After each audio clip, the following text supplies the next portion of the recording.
Alright, I am back here with this very cool wireless charger that I got from GearBest. It did not work with the HP Veer as you saw in the previous video. So what I did was I bought one of these things here. It's like $2.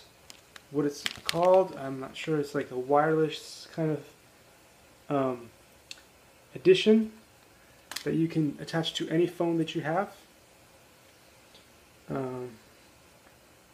And let's see if it charges this phone that was not a wireless charging phone. So right now it's red, and if it turns out to turn blue and change colors, then it means it's actually charging. It looks like it is. But what does that really mean? As in, okay. It looks like it is charging. I'm not sure because this thing is not telling me a whole lot on the phone itself whether it is charging or not.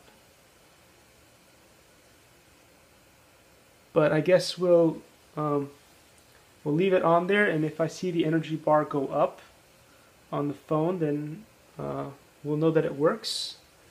And if it doesn't, then it's not working. But at least, unlike the Veer, when I put the Veer on top of it, the light did not change. It stayed red, so that's promising. Alright, hope this video is helpful to you guys. And if you decide to buy the wireless charging unit and then this kind of adapter thing that you can buy to make your regular phones, at least Android phones seem to work with it. It doesn't seem to have the connection for the iPhones for this. But yeah, if you want to try that, then you can buy it off GearBest. Oh, and it looks like it finally changed the icon there saying charging, so maybe it is charging. So yeah, maybe it does work. Cool. Anyway, see you guys in the next video.